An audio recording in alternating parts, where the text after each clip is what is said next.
You won't believe what happened. My husband and I chose the perfect moment to announce our pregnancy at his big promotion party.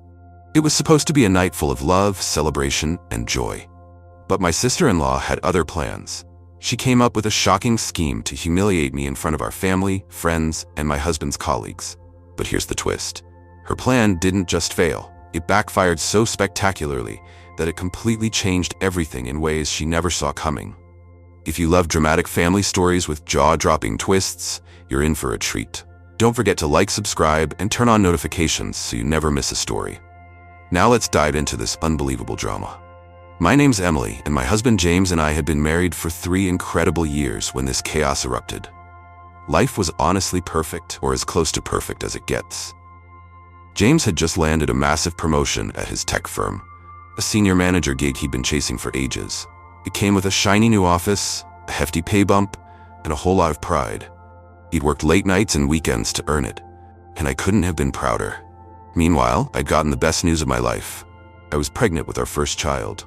We'd been trying for a while, so when that little plus sign appeared on the test, I burst into tears, and James scooped me up in a hug that lasted forever. We were over the moon, floating on a cloud of excitement and dreams about tiny onesies and nursery colors. To celebrate both his promotion and our baby-to-be, we decided to throw the party of the year at our house. A blowout bash with friends from college, family from both sides, James's co-workers, even a few neighbors we'd bonded with over backyard barbecues. I threw myself into planning, determined to make it a night we'd never forget. I spent days turning our home into a party paradise. Balloons in every shade, red, gold, blue, bobbed against the ceiling, tied with curling ribbons that danced in the breeze from the open windows. Streamers crisscrossed the living room, glinting under the soft glow of fairy lights I'd strung up along the walls. I'd painted a giant "Congrats James" banner by hand, each letter a labor of love, and hung it above the fireplace where everyone would see it. The food was my masterpiece. Mini sliders with caramelized onions and melted cheese, a charcuterie board piled high with meats, cheeses, and grapes that looked almost too pretty to eat, and a 3-tiered cake I'd baked from scratch, vanilla with buttercream frosting, topped with tiny fondant stars I'd shaped until my fingers ached. I could already see it. James beaming beside me, our guests toasting to his success and our future. The room filled with laughter and love. This was going to be our moment, a memory to cherish forever. Or so I thought. The pregnancy announcement was our little secret at first, a treasure we kept close to our hearts. We didn't tell a soul, not our parents, not our closest friends, not even James's goofy golden retriever Max, who'd been sniffing my belly like he knew something was up. We wanted to drop the bombshell at the party, to watch the shock and joy ripple through the crowd in real time. I'd lie awake at night, picturing it vividly. James and I standing side by side, clinking our glasses, his with champagne, mine with sparkling water, the room going quiet, then erupting in cheers as we shared our news. We rehearsed it in the kitchen over dinner, giggling like kids every time we practiced. "Hey everyone, we've got something big to tell you," James would say, his voice warm and steady. "We're having a baby." I'd chime in, unable to hold back my grin. It was cheesy, sure, but it felt so us. Simple, heartfelt, perfect. The only shadow in my mind was Rachel, my sister-in-law, James's older sister, and the one person who could turn sunshine into a storm. Rachel and I had never been close, understatement of the century. From the day James brought me home to meet his family, she'd treated me like an intruder crashing her private club. She was 3 years older than James, with a sharp tongue and a knack for smiling in a way that never quite reached her eyes. Her compliments were always laced with barbs. "Oh, Emily, that dress is so bold," or "You're so lucky James doesn't mind your cooking."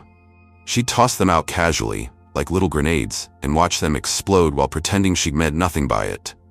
James brushed it off as her being protective of her baby brother. But I saw through it.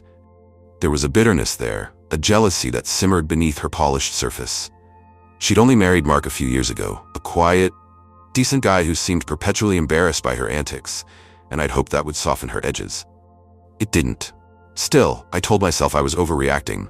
She wouldn't dare ruin our night, right? Oh, how naive I was. The party night arrived, and our house transformed into a buzzing hive of celebration. Guests streamed through the front door, their voices mingling with the soft jazz playlist I'd spent hours curating. Ella Fitzgerald, Louis Armstrong, the classics.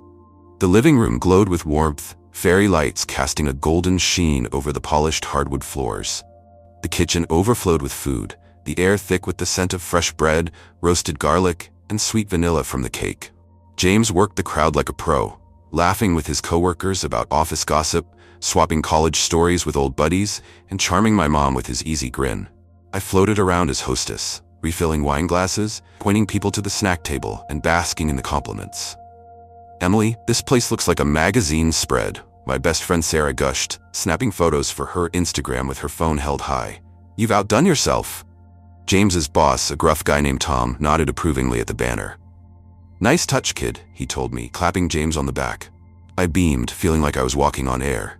Then Rachel walked in. She arrived fashionably late, typical Rachel, her heels clicking sharply against the floor, dressed in a sleek black dress that hugged her frame like she'd stepped off a runway. Mark trailed behind her, offering a shy wave and a mumbled "hey" as she swept into the room like she owned it. She scanned the space, her lips curling into that tight, practiced smile when her eyes landed on me. "Oh, Emily, you've really outdone yourself," she said, her voice smooth but edged with something sharp, sarcasm, disdain, maybe both. I forced a smile, thanked her, and turned back to my duties, determined not to let her dampen my mood. I had a party to run, a husband to celebrate, and a baby to announce. Rachel's little jabs could wait.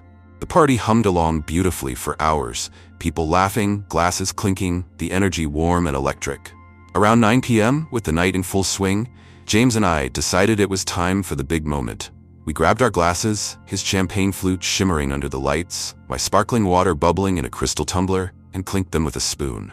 The chatter died down, all eyes turning to us as we stood by the fireplace, the "Congrats James" banner glowing behind us. My heart pounded, a wild mix of nerves and pure, uncontainable joy. James grinned at me, that boyish smile I'd fallen for years ago, and took the lead. "Hey everyone, thanks for coming out tonight," he started, his voice steady but brimming with excitement. "We've got some news to share, something really special. Emily and I are expecting." I couldn't hold back. "We're having a baby," I blurted, my voice shaking with happiness. The room exploded. Cheers, gasps, applause crashing over us like a wave. Sarah nearly tackled me with a hug, squealing, "Oh my God, Em, I'm gonna be an auntie." James's boss clapped him on the shoulder, booming, "Better start saving for college, kid." My mom teared up, pulling me into a squeeze, while my dad shook James's hand with a proud, "Well done, son." Friends swarmed us, gushing about baby names and cribs, their excitement wrapping us in a cocoon of love. It was everything I dreamed of, perfect, golden, unforgettable. But then I saw Rachel. She stood off to the side, arms crossed tightly over her chest, her face a mask of displeasure. While everyone else celebrated, she looked like she'd swallowed something sour. Lips pursed, eyes narrowed into slits. Our gazes locked for a fleeting second, and a chill raced down my spine, cutting through the warmth of the moment. I tried to shake it off. Maybe she was just tired, or jealous of the spotlight shifting away from her. She'd always craved attention, after all, with her loud laugh and dramatic stories at every family gathering.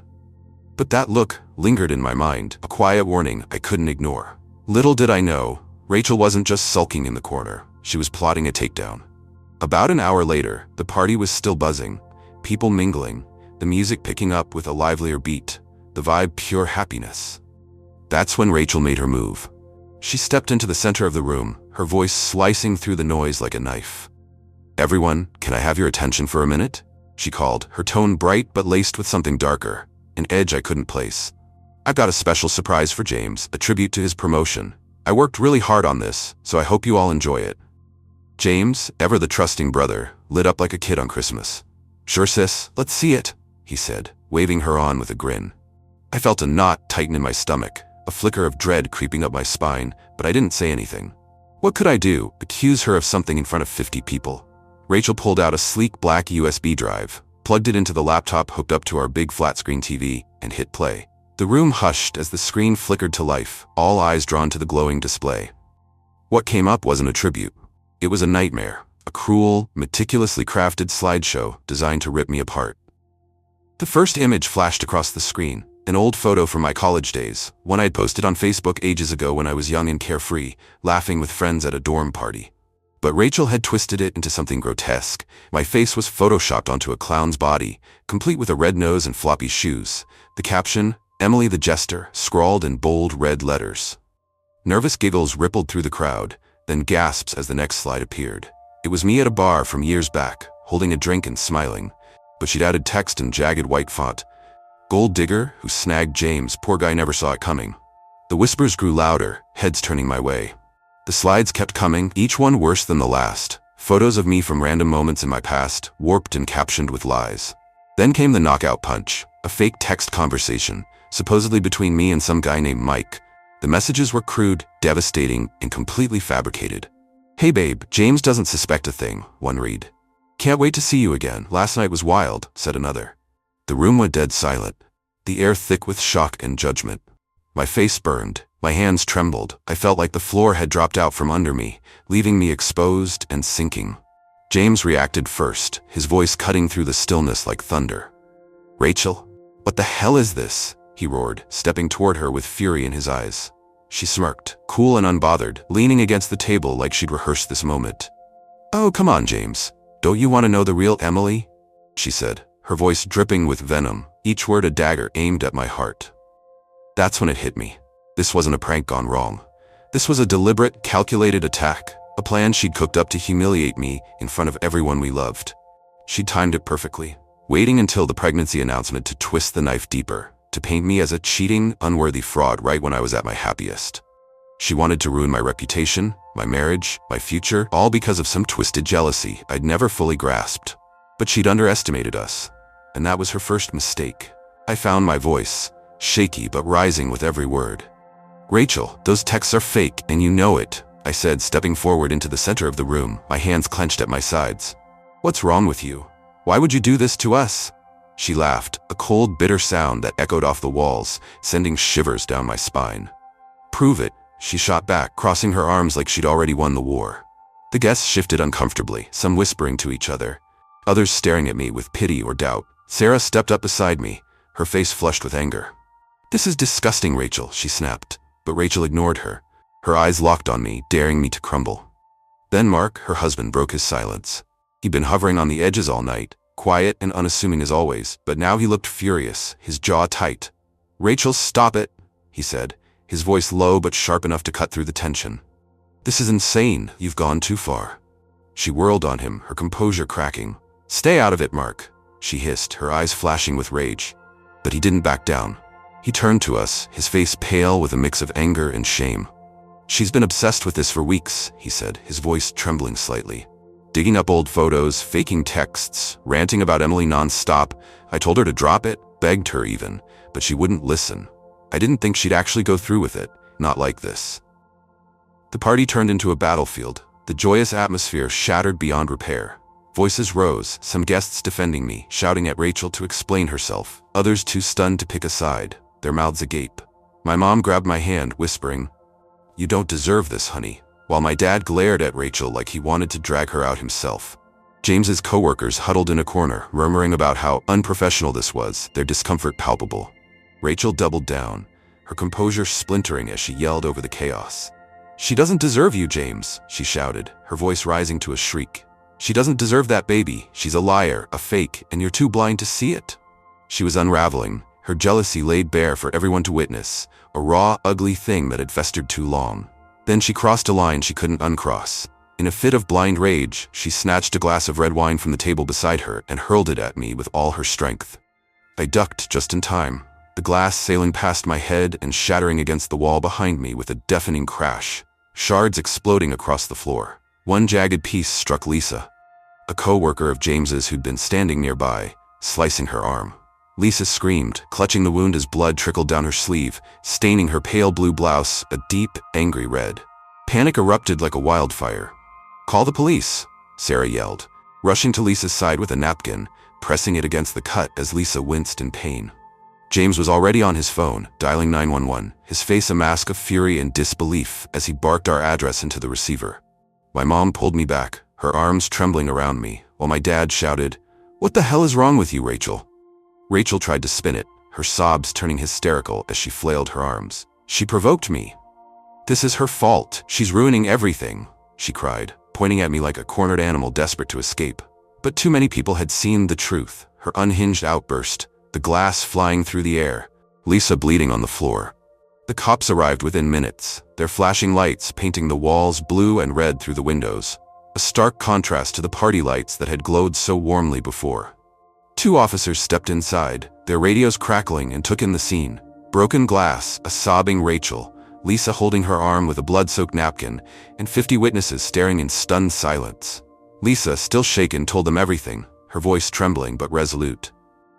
"She threw it at Emily and hit me instead," she said, lifting her arm as evidence, the cut glaring under the lights. She pressed charges for assault, and right there in our living room the police slapped handcuffs on Rachel.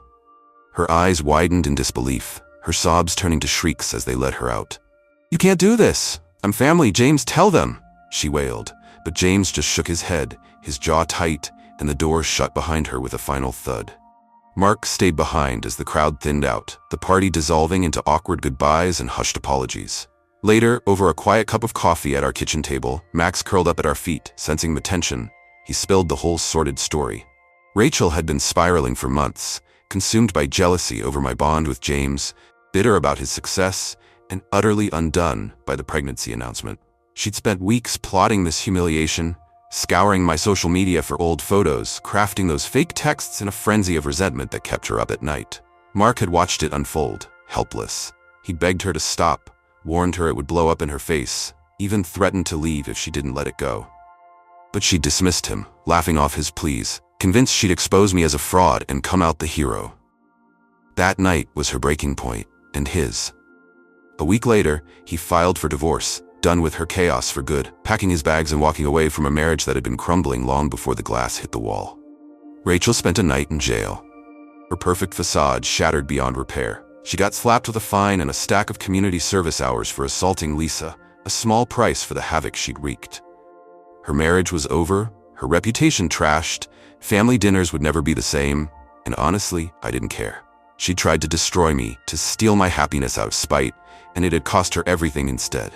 As for James and me, we came out stronger, our bond forged anew in the fire of that awful night. Our little one's on the way, kicking and growing bigger every day, and we've cut Rachel out of our lives like a bad chapter we're glad to close. That party was supposed to be a celebration of James's promotion, of our baby, of us, and in a strange, twisted way, it still was. It stripped away the masks, showed us who really matters, and proved that sometimes justice has a way of finding its mark. So, that's the insane, unbelievable story of how my sister-in-law's plan to humiliate me backfired spectacularly. It's a wild ride from start to finish, I know. If you've got your own crazy family drama, sisters-in-law from hell, party disasters, whatever, drop it in the comments below. I'd love to hear it.